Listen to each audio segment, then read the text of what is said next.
Hello friends, today I am giving a description and review of a good book that is quite famous, a book that is written on India, our nation, and the name is The Wonder That Was India by A.L. Basham. It was a book that was published 50 years ago, and it is a very famous book, and it was an instant hit in the United Kingdom as well as in the United States. Basham's account of ancient India and medieval India was quite accurate, probably because of his contact with the stories and the collections about Indian culture and history in Arabia. The book was an instant hit and is still considered an authoritative and authentic description about India in English language. This is a beautiful cover book he's having. The Wonder That Was India by A.L. Basham. It's a thick book and a lot of pages, around 600 pages. The Wonder That Was India by Basham. So people in the West started appreciating the Indian culture more, and even the many universities consider it as an authoritative book on Indian culture. So this is the volume 1 on The Wonder That Was India, that is written by A.L. Basham. So what does it cover? It covers many aspects of Indian culture. First it starts with an introduction about India and her culture, then the prehistory, the Harappan and Mohenjo-daro, the Harappan culture, the time and lives of the people during that era, the foreign invaders of that time, how people lived and how culture evolved during that time. These are told in that chapter. Next it starts with the royal history or royal account of India, starting with the Mauryan and then the Guptas and the medieval period, and followed by the kingdoms in the south and the story that follows the Mughal accounts and so forth. After that, it talks about the political life and thoughts of India, about Kaudilya's Arthashastra and the Hindu administration rules and the Hindu finance rules, the laws and all those. Then it talks about the society, the Brahmanas, Vaishyas and the Kshatriyas.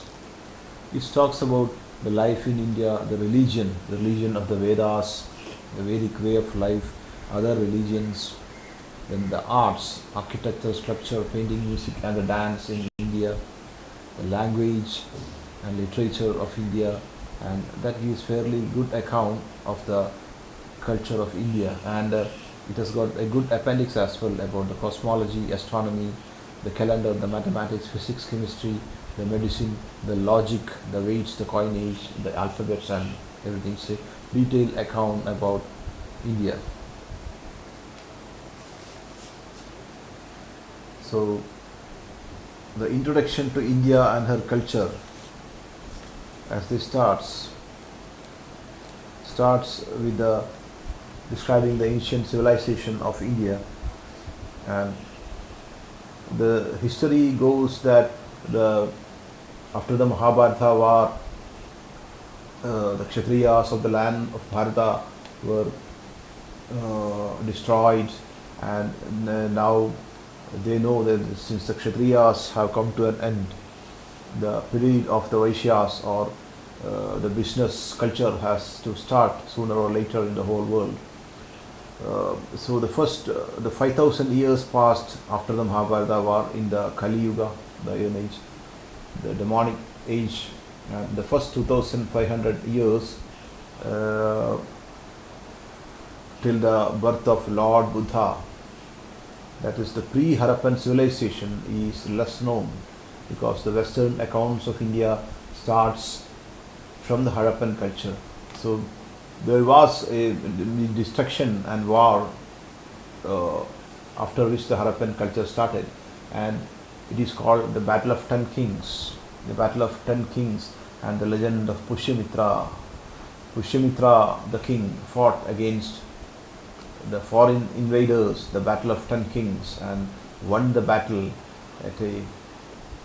and paid a very great price for that. But it was a heroic battle in his name, the king Pushyamitra. and the Battle of Ten Kings. So the country, both sides were destroyed to fairly good extent. I mean, it was a worse destruction, and then the new culture has to start again, and thus the Harappan culture is said to have started again from the land of where Ganga flew and the Punjab plains and the northwestern part of India. So the culture slowly started with people building houses. They knew pottery. They made statues. They have gods. The dancing girl statue or the statue of Apsara is quite famous in the Harappan excavation. And they had many such beautiful potteries, and they made homes using bricks. They had cotton cultivation, they had irrigation, they made clothes with cotton, and food, agriculture was also there. Occasionally, there were invaders from across the northwestern border, from Balochistan and so forth.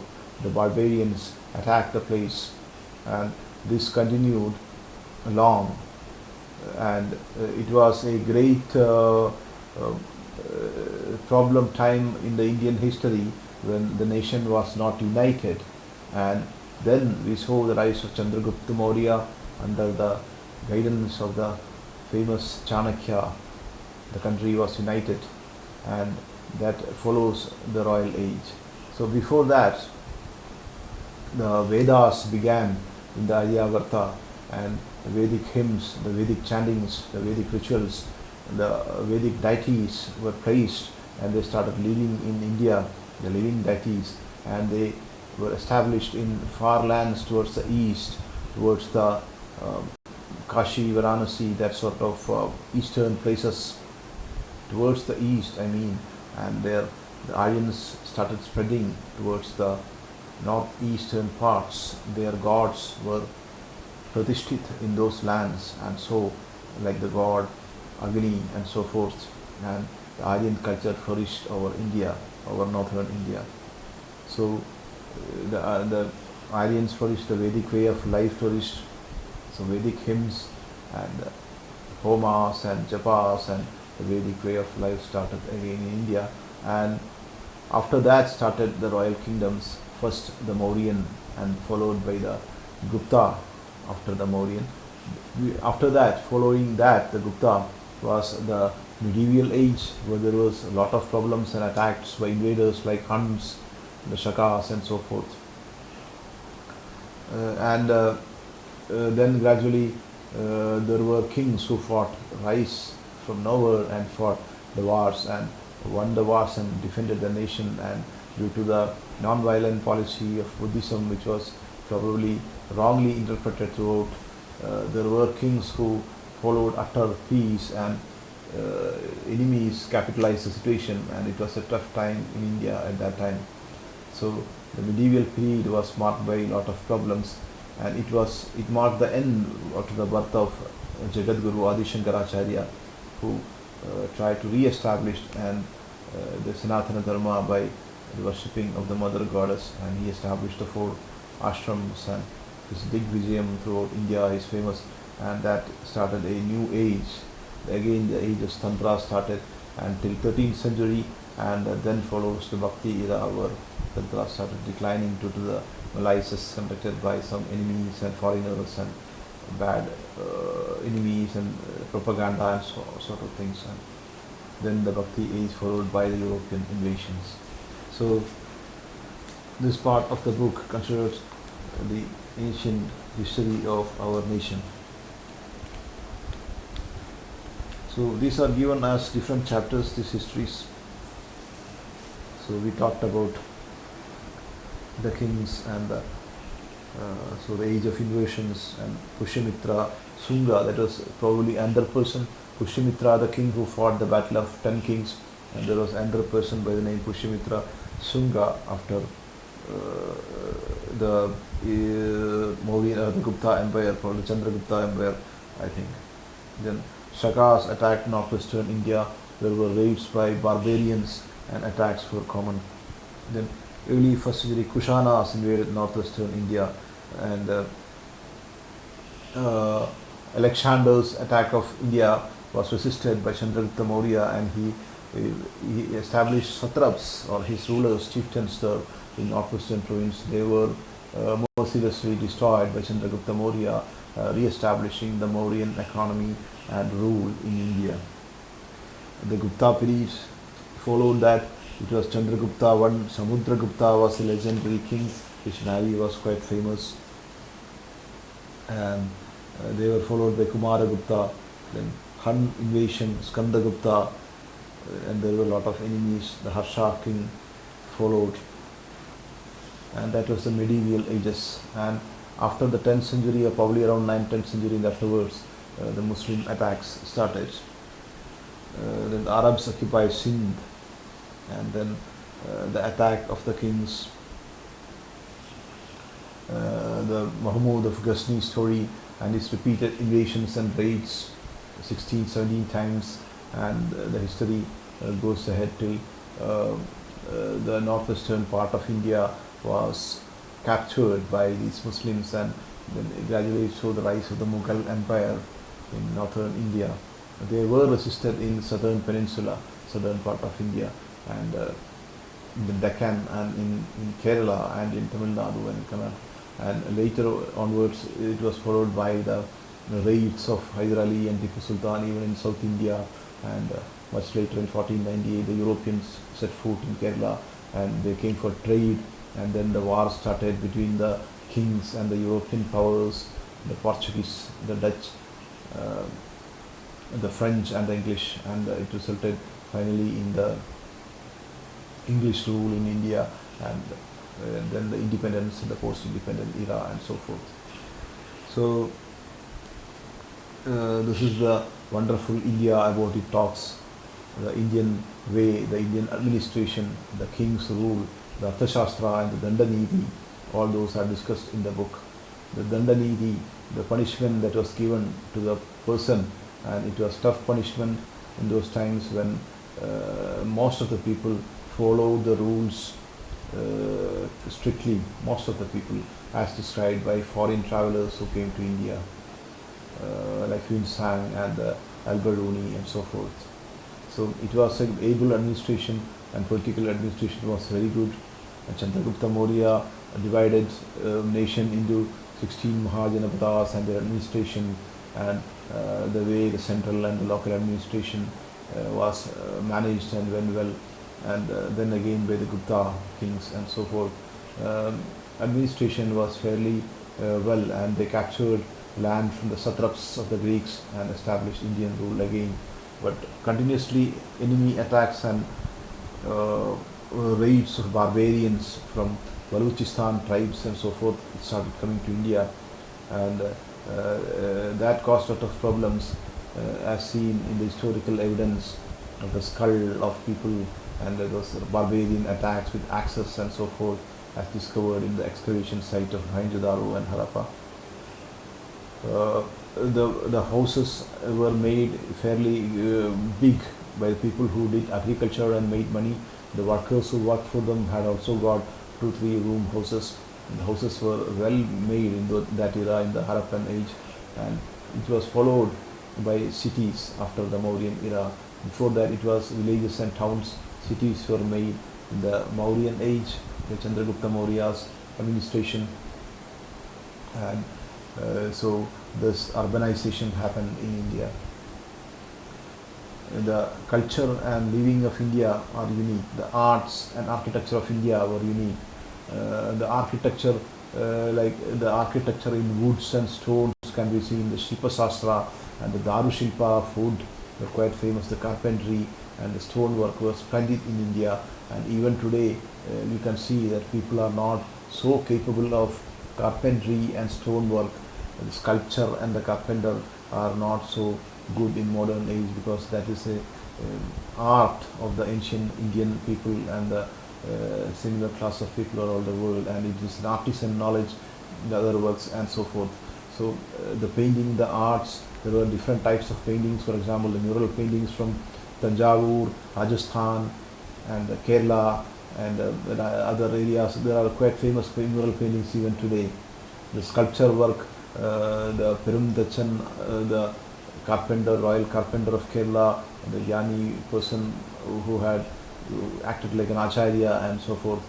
That was all the stories of that era, and the arts and paintings, the dances, Bharatanatyam, Mohiniyattam, Kathak, Kathakali, and so forth, lot of dances. And then even the language and literature was passed in India. The two great epics, the Mahabharata and the Ramayana, and it's called epic ages, and even it is called that sort of famous epics, the Mahabharata era and the Ramayana era, it is called. The epics were so great and influenced lakhs and crores of people even today. The literature, then the astronomy flourished, and there were amazing astrologers like Varahimihira and Aryabhatta in Indian history.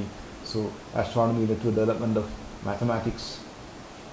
In the West, astronomy led to the development of machine and the science of machines from observation of the constellation. But in India, the astrology developed from astronomy. The Phalit Jyotish that predicts the future, the prophecy became in India and is practiced even today.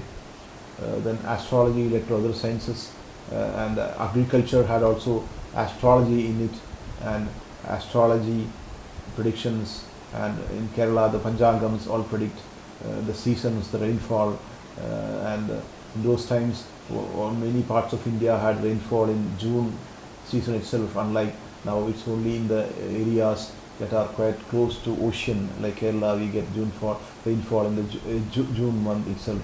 So that's an age in which seasons had 6 seasons throughout India as described by Kalidas and some poets in his, for example, Rudusamhara, he describes that there were the 6 seasons in India, and that was an era of a classic era and glorious era in the history of India.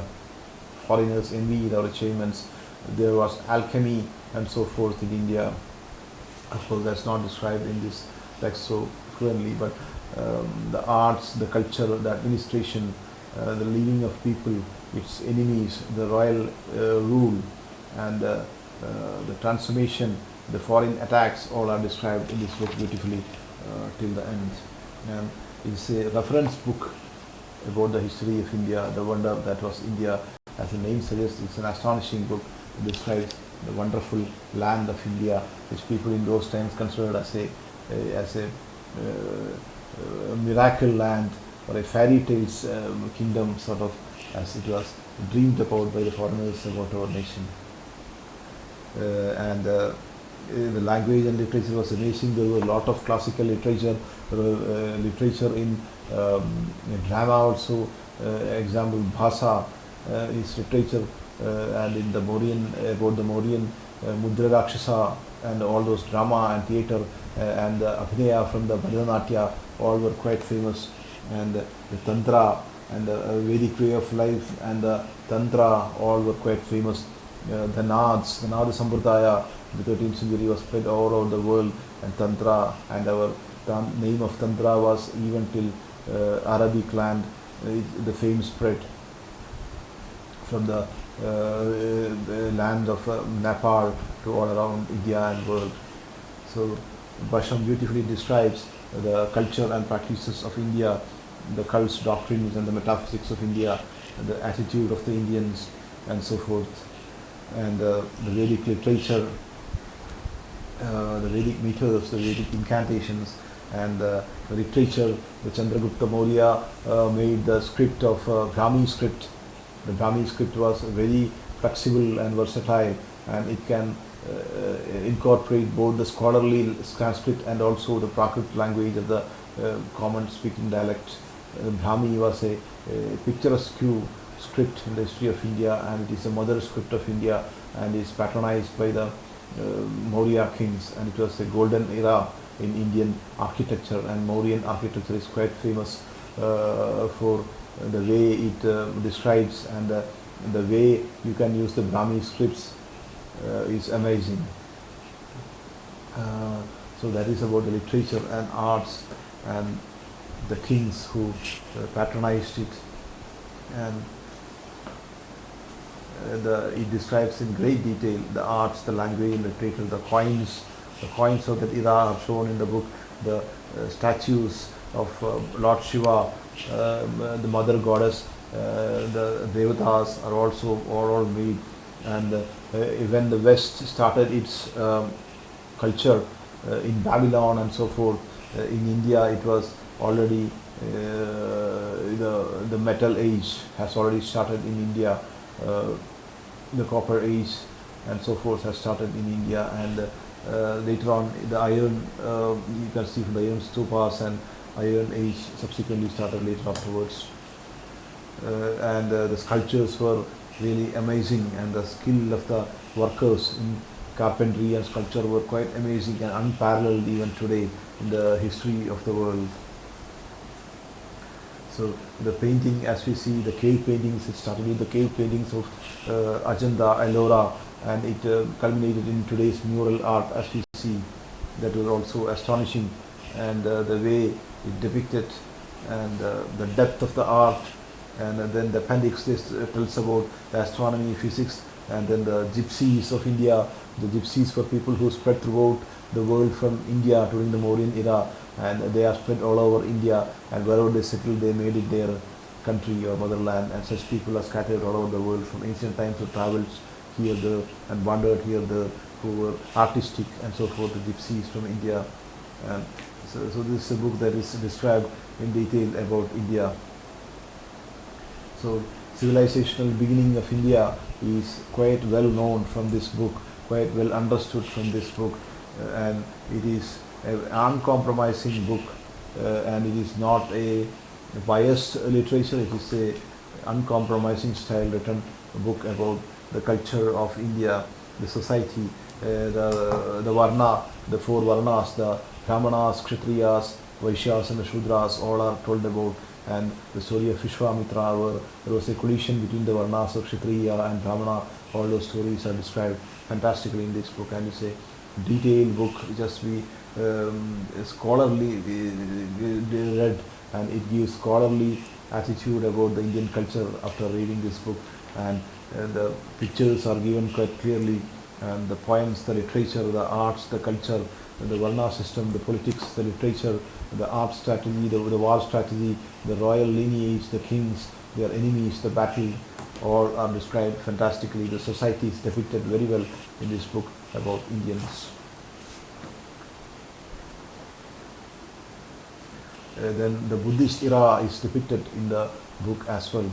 The Buddhist era, the life of people in the Buddhist era, and gradual conversion to Hinduism is all depicted in this book.